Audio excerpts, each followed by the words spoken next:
네, 안녕하세요. 저 방금 소개받은 그 산업공산자원부에서 인베디드 소프트웨어 프로그램 디렉터를 맡고 있는 이길택입니다. 반갑습니다. 날씨도 춥고요. 더군다나 어제 지금 연말이잖아요. 연말에다가 어제 불금이었을 것 같은데 다들 이렇게 사실 뭐 일반적인 시간으로는 아침 일찍은 아닌데 그런 기준으로 봤을 때는 굉장히 이른 시간인 것 같아요. 그래서 제가 여기 제목 보시면 다들 여러분들이 요즘에 관심이 있어 할 만한 제목을 크게 세 가지 주제는 다 적어놨습니다. 제가 욕심껏 적고 여기 오늘 인베디드 소프트웨어 관련돼서 개발자분들 많이 모이신다고 해서 제목을 욕심껏 저렇게 적었는데 뭐 하나가 얼마나 큰 건지는 다 아실 것 같고요. 그래서 뭐 깊게 들어가기는 어려울 것 같습니다. 그래서 두루두루 가볍게 좀 터치를 하고요. 그러려고 이런 제목을 올렸는데 오늘 저한테 뭐 주어진 게 한 30분, 40분 정도 되는 것 같습니다. 그래서 그 기업가 정신 관련해서 간단하게 제 생각을 말씀을 드리고 저도 그 작년 7월에 PD로 왔습니다. 근데 그 전에 한 15년 동안 제가 창업한 회사가 7개니까 꽤 많이 했죠. 그래서 제 나름대로 이제 생각이 있어서 좀 말씀을 드리고 싶은 게 있고, 그 다음에 제가 맡은 분야인 인베디드 소프트웨어, 특히 이제 정부가 생각하는 인베디드 소프트웨어나 그 방향에 대해서 말씀을 드리려고 합니다. 그리고 최근에 하도죠. IoT. 저는 IoT 얘기할 때 마케팅의 승리다 이렇게 생각을 했어요. 그 전에 여러 가지 이름 많이 썼죠. RFID, USM, 그런 많이 표현했다가 사실 다 실패했거든요. 그 용어가 잘못됐다, 그 분야에 일하시는 분들이 잘못됐다가 아니라 실제 시장에서는 그렇게 성공적이지 못했는데 야, 이름 하나 저렇게 잘 바꿔서 지으니까 이제는 뭐 세상이 IoT 아니면은 얘기가 안 되는 세상이 됐구나. 근데 또 가만히 생각해보면 지금 저희가 살고 있는 세상이 이게 IoT 세상입니다. 여러분들 하나하나가 다 쌩이고요. 여러분들이 그 쌩에 해당되는 것들을 지금 몇 개씩 또 갖고 다니고 계세요. 그래서 그걸 갖다가 그렇게 어렵게 생각하지 않았으면 좋겠다. 뭐 이런 정도로 말씀을 드리려고 합니다. 뭐 제가 여기 보면은 수직 이착륙 무인항공기가 지금 있습니다. 이 분야에는 우리나라가 세계 1, 2위권에 해당인데요. 그래서 좀 대표적으로 제가 하나 올려놨는데 사실 이런 비행기를 하나 만들려고 해도 그 원가의 이미 50% 이상이 소프트웨어 가격입니다. 아마 조금 더 지나면 한 예로 벤츠 S600 지금 굴러다니는 벤츠 S600 있죠. 그 안에 소프트웨어 라이센스만 1억 단위는 없습니다. 그게 이제 더 이상 기계장치라고 얘기할 수가 없죠. 그리고 한 2020년 되면 자동차 평균에서 소프트웨어 포션이 50% 이상 될 거다. 원가 기준입니다. 2030년이면은 80%라고 예상을 하더라고요. 그게 미국에서 나온 자료입니다. 그래서 뭐 그런 걸 배경으로 제가 오늘 말씀을 드리려고 합니다. 그리고 다들 피곤하실 것 같아서 그냥 재미난 그림 하나 올려놓고 시작을 하려고 하는데요. 사실 제가 이런 분야의 일을 하게 된 게 마징가 제트 때문에 시작을 했어요. 그래서 제 소개를 할 겸 겸사겸사 이렇게 말씀을 드리려고 그러고, 근데 이 마징가 제트 우리가 72년도에 일본에서 나온 건데 이 안에 따지고 보면 저희가 요즘에 고민하고 있는 모든 게 다 녹아 있습니다. 정확하게 한 42년 전에 어떤 그 사람의 형태를 갖고 있으면서 사람이 올라가서 조정하는, 여기 올라가 있는 게 이게 수직 이착륙 비행기거든요. 새돌이가 타고 올라가죠. 뭐 가끔가다 날아다니기도 하고, 로봇에서 가장 중요한 파트 중에 하나가 자율주행입니다. 뭐 걸어다니니까 주행이라고 좀 하면 표현이 좀 이상할지 모르겠는데 하여튼 돌아다니는 걸 다 주행이라고 보면 그런 측면에서 보면 자동차, 로봇 또는 뭐 항공, 조선 다 일맥상통합니다. 그럼 그 자율주행을 누가 해야 되냐? 뭐 그냥 편하게 로봇쟁이, 뭐 항공쟁이, 또는 자동차쟁이 이런 사람들이 해야 되느냐? 저는 그렇게 생각하지 않습니다. 어차피 다 커먼한 부분이고 인베드 소프트 하시는 분들이 해야 돼요. 해서 대신 그 각 도메인에 이걸 잘 접목을 하는, 그게 하나 만들어서 멀티 유즈하는 길이기도 하고 또 그 소프트웨어를 무엇보다 잘 만드는 길이기도 할 것 같습니다. 이분이 마지막 제트를 만든 강 박사님이고요. 이거 모르시는 분도 계실 거예요. 여기 보시면 이제 그 연식이 있어서 딱 봐도 잘 알겠는 분들도 계시고 그렇지 않은 분들도 계신데 하여튼 강 박사님하고 헬 박사님하고는 대학교 동기동창이었어요. 예상할 수 있듯이 이제 항상 이 강 박사가 1등을 했고 헬 박사는 2등만 했습니다. 벌써 이 상대에 대한 적개심을 충분히 가질 만한 동기가 부여가 됐죠. 심지어는 헬 박사가 좋아하던 여자친구를 강 박사한테 뺏겼어요. 그래서 굉장한 복수심을 갖게 됩니다. 네. 그래서 이 헬 박사는 그 친구에 대한 적개심이나 복수심을 지구 정복이라는 이제 원대한 꿈으로 승화시킨 분입니다. 그래서 뭐 나름대로 다 헬 박사의 좋아하는데 뭐 브로켄 백작, 유명한 아수라 백작이죠. 있고 여기 이제 최도리의 여자친구이자 강 박사의 딸이 그 이름이 강영희겠죠. 영희가 보는 아프로다이스라는 이 연습용 로봇입니다. 우리 비행기 만들 때도 보면 이 훈련용이 있고 전투용 이런 식으로 만들잖아요. 그것처럼 훈련용 로봇인데 이 헬 박사 진영에서 보낸 배수 로봇이 오면 먼저 뛰어나갑니다. 먼저 뛰어나가서 무기라고는 여기 있는 달랑 2개, 미사일이 2개가 있는데 이게 이제 훈련용이다 보니 반드시 빗나갑니다. 네, 그래서 두들겨 맞고 있으면 그때 쇠돌이가 나가지 말랬더니 하고서 나와요. 나와서 이제 뭐 그렇다고 쇠돌이도 뾰족한 수가 없습니다. 이게 또 노래에도 나오는 로켓 주먹인데 로켓 주먹도 대부분 빗나갑니다. 어쩌다 맞아도 충격도 못 주는. 그래서 이제 싸우다가 뜻대로 안 되면 에이 안 되겠다 그러고 갑자기 날아올라서 가슴에 있는 광자력 빔을 쏘면 저기 배수 로봇은 죽습니다. 우리 어렸을 때 죽는 거죠. 지금 이제 파괴되는 건데.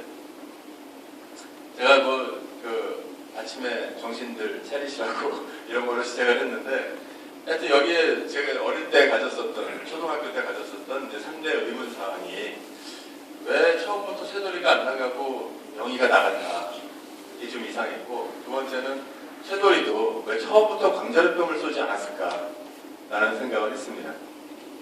마지막으로 제일 의아했던 게 이 헬 박사가 매주 배수 로봇을 하나씩 보내는데 저 몇 주 모아갖고 몇 달 모아서 한꺼번에 보내면 이길 텐데 라는 생각을 했던 것 같아요.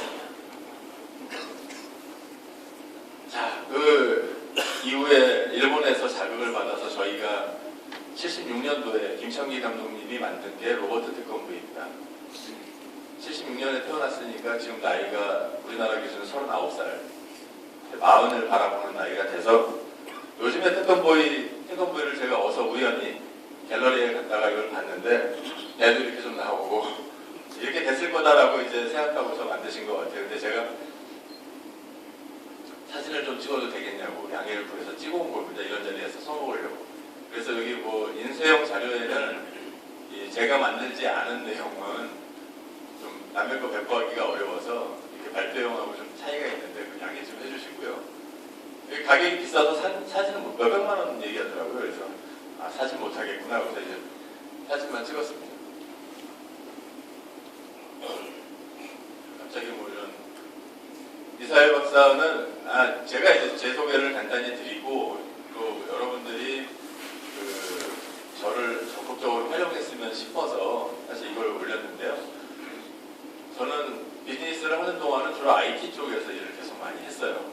근데 그때는 뭐 인베드 소프트웨어다 보다 별 생각 없이 했던 것 같습니다. 뭐 셋탑박스 만든다, PMP 만든다. 그거는 제가 그 와이브로 에그라는 거 아는 분들 계실 사업부에서 세상에 없던 것을 만들어서 이나라 저나라 팔아도 보고 그러면서 뭐 필요하니까 하드웨어도 만들고 소프트웨어도 만들고 했지 뭐 크게 생각은 안 했던 것 같아요. 근데 제가 예전에 PhD 할 때 사실 미사일 유도제어, 미슬 가이던스로 박사학위를 했습니다. 그리고 몇 년 전에 퇴역을 한 우리나라 상공을 지키던 지대공 미사일이 있어요. 요즘에는 이름이 좀 다른 게 새로 이제 대체가 됐는데 예전엔 천마 미사일이라고 있었습니다. 천마 미사일의 알고리즘을 제가 당시에 국방과학연구소랑 같이 일을 했었고요. 나중에 생각해보니까 임베디드 소프트웨어더라고요. 제가 여기 들어와서 생각해보니까 결국 항공이나 이런 쪽 관련되는 국방 그런 쪽에 임베디드 소프트웨어를 제가 어렸을 때 했었고 그 다음에는 또 어떻게 이런 기회가 생겨서 이런 자리에 서게 된 것 같습니다. 자, 기업가 정신 간단하게 말씀드리고 넘어갈게요. 제가 이 약가서전에 있는 내용을 먼저 쓴 이유가 있습니다. 두산백과에서는 기업의 본질인 이윤 추구와 사회적 책임의 수행을 위해서 기업가가 마땅히 갖추어야 할 자세나 정신. 글쎄 저는 이 글을 읽으면서 좀 비장하다는 느낌을 받았어요. 우리나라가 생각하는 기업가 정신이 이렇구나. 제가 개인적으로 느끼는 기업가 정신은 이렇지 않습니다. 저 너무 좀 아까 말씀드린 굉장히 비장하고 장렬하고 그래서 우리나라가 CEO한테 거의 무한 책임을 요구하는구나. 연대보증을 비롯해서 사업하다가 실패할 수 있죠. 나이 60 넘어서 성공하신 분들 여러분 계십니다. 근데 우리나라에는 없어요. 실패가 사실은 자산이 돼야 되는데 하여튼 뭔가 아닌 것 같다라는 생각을 했고요. 그래서 위키피디아를 찾아봤어요. 그랬더니 그냥 뭔가를 하는 과정 그리고 결국 전체 성공과 실패에 대한 어떤 책임만 지면 되는 거지. 이거 우리나라는 본인의 인생과 가족, 처자식까지 다 거리에 낳는 이런 걸 요구하는데 이게 바뀌어야 되겠다라는 생각을 했습니다. 이건 뭐 넘어가겠습니다. 한번 읽어보시면 될 것 같고요. 이렇게 그냥 두루두루 여러 분야에서 자기의 역할만 잘하면 된다. 대충 그런 의미입니다. 그리고 우리나라 뭐 창업 프로세스, 사실 제가 이거 말씀드리려고 하는 건 아닌데 그냥 간단하게만 짚으면 뭐 초기 자금, 창업 자금, 브릿지 이런 형태로 보통은 이루어지죠. 벤처기업이 설립이 돼서 IPO 직전까지입니다. 대충. 근데 IPO가 누구한테나 일시적인 목표입니다. IPO를 성공리에 했다고 해서 그 다음에 그분이 계속 경영을 잘하라는 법은 없어요. 그것도 우리나라는 조금 생각이 다르죠. 자기 새끼처럼 생각하는, 자기 자식처럼 생각하는 분들이 있는데 제가 회사를 7개를 창업했다가 지금 성공적으로 지금 뭐 잘 굴러가는 회사도 있고 그보다 더 많은 숫자가 망하기도 했고 또 뭐 그런 과정에서 자연스럽게 생긴 거지. 저도 처음 창업했을 때는 비슷한 생각이었던 것 같아요. 내 자식처럼 이놈하고 내가 운명을 같이 한다 이런 생각을 했는데 혹시라도 여기 이 자리에서 제 말씀 듣는 분들은 절대로 앞으로 그런 생각 갖지 마세요. 회사조차도 상품입니다. 회사가 자기 자식이 아니에요. 회사조차도 상품입니다. 저는 사실 그 얘기만 하고 싶고요. 그래서 절대로 연대보증 이런 거 쓰지 마시고 뭐 이것저것 자기 목숨 걸듯이 이렇게 하지 마시고 이렇게 경영을 하시면 다시 또 기회가 주어집니다.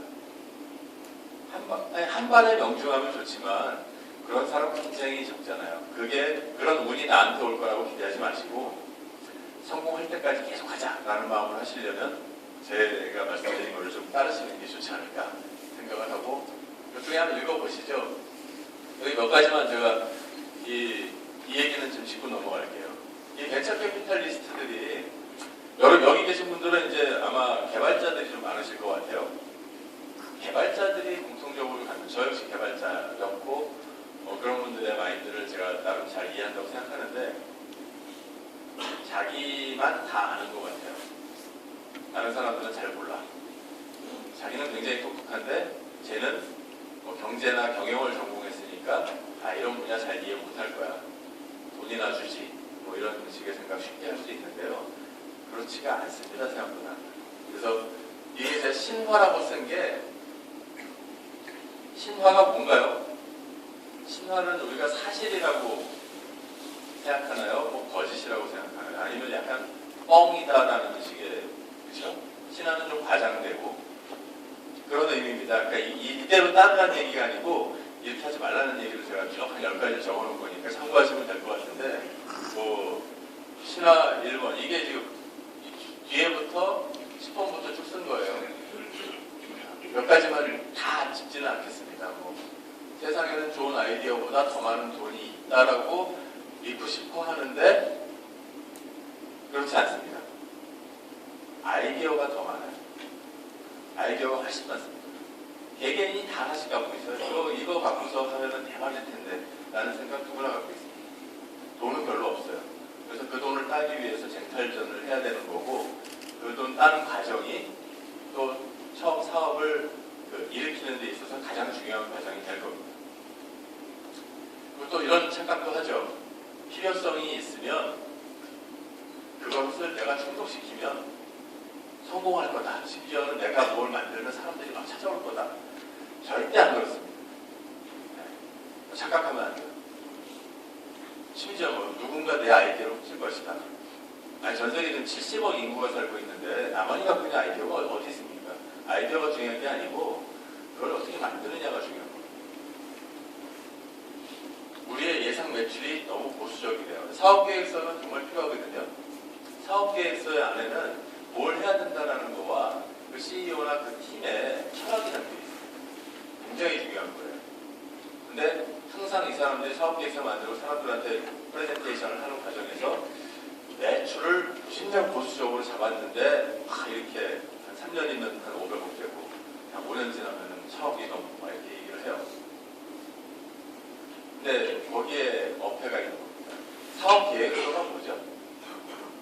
사업을 기획하는 거죠. 계획 자체가 진작 적극적이고 급진적이고 낙천적이고 낙관적이고 그런 겁니다. 그거를 보수적이라고 얘기하는 순간 그 돈을 지갑에 이렇게 돈 들고서 있는 사람이 지갑을 열려다가 그럼 한 번 더 생각을 하게 돼요. 이 그림은 한 20년 전쯤에 화두였습니다. 그냥 참고 삼아 요즘 뭐 IoT다, 또 웨어러블이다, 뭐 자율주행 자동차다, 뭐 새로운 얘기들이 많이 나오고 있습니다. 그게 막 굉장히 금방 될 것 같기도 하고, 그거 안 하면 큰일 날 것 같고. 하지만 급하게 마음 안 먹으셔도 되는 게 20년 전에 이런 얘기를 했었어요. TV가 PC를 먹을 거냐, PC가 TV를 먹을 거냐. 어떤 일이 생겼죠? 그때는 뭐 다들 해답을 얻으려고 되게 노력을 했는데 각자 다죠, 각자. 네. 어차피 TV하고 PC는 우리가 접할 때 얘를 대하는 태도가 달라요. 뭐가 다르냐면 PC는 일을 하는 목적으로 좀 일을 하든지 게임을 하든지 좀 노는, 되게 내가 적극적인 입장에서 달라붙어서 사용하는 기기다 보니까 어떻게든 가까이 가려고 합니다. 그래서 PC는 작은 게 나와도 그게 상품이 돼요. 근데 TV는 다르죠. 거실에서 내가 쉬면서 사용하고 싶어 하는 기기예요. 가급적이면 멀리, 거실에 여러분들 TV 볼 때 어떤 자세로 보시나요? 이렇게 딱 공부하듯이 앉아서 TV 안 보죠? 물론 예쁜 여자가 탁 튀어나오면 갑자기 이렇게 앞으로 가거나 뭐 그럴 수는 있죠. 하지만 가급적이면 TV에서 멀어지려고 뒤를 자꾸 놓습니다. 뭐 옆에 감자칩이라도 있으면 이제 카우치 포테이토가 돼 있기도 하고, 그래서 TV는 자꾸 큰 TV를 선호하는 거예요. 커야 내가 자꾸 뒤로 갈 수가 있으니까. 그거를 묻겠다고 생각한 거가 지금 생각해보면 참 되게 너무 순진했구나 이렇게 생각을 했지만 그 당시에 되게 심각한 일이었습니다. 그러니까 지금 여러분들 사이에서 좀 회자되고 있는 얘기들의 대부분이 아마 10년, 20년 후에 그럴지도 모릅니다. 그래서 조금은 그 안에 계시더라도 가끔씩은 이렇게 나와서 안 좋아하는 자세로 하고 있는 일들을 보면 좋을 것 같다는 생각으로 이걸 올려놨습니다. 않았습니다. 네. 지금 제가 시간이 짧으니까 좀 빨리 할게요. 아니면 뭐 대충 이 세 가지 주제를 이렇게 두루두루 섞어서 말씀을 드리도록 하겠습니다. 이 MP3 플레이어를 제가 예를 하나 들어놨는데, 이게 세안정보 시스템의 MP맨이 98년도에 처음 나왔어요. 한 16년 넘었네요. 공개가 됐고, 당시에 어쨌거나 센세이셔널한 반응을 일으켰으나 저걸 어디다 써라는 그 반대적인 게 더 컸어요. 초기에 128메가, 16메가, 16메가 이런 게 들어가 있었거든요. 요즘 기준으로 따지면 128kbps로 압축이 된 걸 넣어도 기껏 30곡밖에 안 들어갔어요. 근데 저거 어디다 쓰냐? 30곡 넣어보고 했지만 결국 우리가 지금 잘 알다시피 메모리 반도체라든가 이런 기술들이 어마어마하게 빨리 성장을 하면서 이제 세상이 바뀌었죠. 뭐 LP야 이제 고상원 시위 갖고 계신 분들이 쓰는 거고, CD 자체도 이제 많이 없어지고 대부분 이제 디지털 모드로 바뀌게 된 계기가 이거였는데, 뭐 이런 과정을 밟았습니다. 그래서 MP맨닷컴으로 나중에 분사했다가 2003년에 부도가 나요. 부도가 난 다음에 그 아이리버로 유명한, 지금은 아예 회사 이름이 아이리버가 됐지만 웨인콤이라는 회사가 이 회사를 흡수를 합니다. 저 회사를 산 이유는 하나예요. 초기에 원천 특허를 세안정보 시스템이 갖고 있었기 때문에 특허 확보 차원에서 아이리버가 샀고, 아이리버는 잘 나갔어요. 그러니까 아이리버는 어떤 뭐 창의적으로 이걸 먼저 시작한 회사가 아니고요. 잽싸게 빨리 따라하는 회사입니다. 비난하려고 하는 얘기가 아니에요. 제가 HP 분들을 만났을 때 HP 분들이 저한테 했던 얘기가 있어요. 우리는 세컨드, but the first다. 남들이 퍼스트 무버들은 되게 힘들고 고생하거든요. 그거 가만히 보고 있다가 될 것 같을 때 그때 뛰어들어가서 걔 잡아먹는 게 우리 전략이다. HP의 전략이라고 제가 들은 적이 있는데, 그래서 아이리버 분이 잘했습니다. 그래서 소닉블루라는 데에 ODM을 하면서 돈을 벌기 시작했고, 나중에 이제 아이리버라는 자체 브랜드로 성공을 했는데, 애플의 아이팟이 나오고 나서부터 이제 다들 아시죠? 다들. 그러니까 이제는 아스트랭콘이라는 아주 고급형 MP3 플레이어, 거의 MP3 플레이어가 200만 원 하는 이런 거 만들어서 좀 해보려고 하는 단계고요. 당시에 아이리버와 MPO, 코원 이런 회사들이 코원이나 아이리버 지금도 살아있지만 또 MPO는 죽었죠. 그러니까 이게 셋이 트로이카를 이루면서 MP3 플레이어 시장을 막 이끌다가 결국 아이팟, 제가 MPO를 했었거든요. 그래서 유일하게 셋 중에 얘가 먼저 죽었네. 어떤 일이 있었냐면 2000, 다음 페이지 갖고 제가 말씀을 드릴게요. 결국은 이런 등등등등 뭐 좀 했는데, 특허권은 아이리버가 회사가 어려워지면서 특허를 팔았습니다. 이제는 우리한테 이 특허가 있지 않아요. 특허 공룡이라고 하는 친구들이 사갔고요. 그래서 이제는 MP3 플레이어 팔 때 우리도 로열티를 내야 되는 상황이 됐고요. 그리고 결국 이 비즈니스 모델은 이 엉뚱한 회사에서 대성공을 보던데, 그 엉뚱한 회사가 어딘지 다 아시죠? 이렇게 처음에 하드디스크 타입을 내놨을 때는 시장이 사실 메모리 타입하고는 좀 분리가 돼 있어서 크게 위협적이지 않았는데, 얘입니다. 2005년도에 아이팟 셔플이 딱 나왔는데, 이때 1기가 메모리를 갖고 있었어요. 1기가면 사실 음악을 담는 데는 상당히 의미 있는 숫자가 된 거죠. 저희 회사 제품 기준으로 제가 말씀을 드리면, 당시에 요 무렵에 2005년도에 4년에서 5년 사이에 베스트바이에서 1기가짜리 우리 MP3 플레이어가 169불에 소비자가까지 전에서 팔리고 있었어요. 얘는 디스플레이도 없어요. 왜 셔플이냐면 음악을 담은 다음에는 지가 랜덤하게 플레이 해줘요. 이게 계속 똑같은 패턴으로 순서로 하면은 듣는 사람이 지겨울까봐 랜덤 플레이를 한다는 말도 안 되는 애플의 이유를, 그러니까 문제는 소비자들이 받아들인다는 거죠. 예쁘니까. 애플이니까. 심지어는 99불에 내놨어요. 소비자가 99불. 우리는 쟤는 디스플레이, 우리는 이미 칼라 액정 디스플레이가 들어있고 뭐 자유롭게 막 고선택하고 막 이러고 있는 시기였는데, 야 저거 되겠냐? 베스트바이가 만나세요, 저희를. 만났더니 아이팟 셔플이 99불이니까 니네 거를 79불에 놔야 되겠다라고 얘기를 하는 거예요. 어제까지 169불이었는데. 그래서 그게 무슨 얘기냐 했더니 169불에서 한 40% 정도 빼면 우리가 납품한 가격입니다. 얼추 100불가량 되겠죠. 근데 79불에 80불이죠. 68, 48에서 대충 50불 정도 가격을 조정해야 되겠다.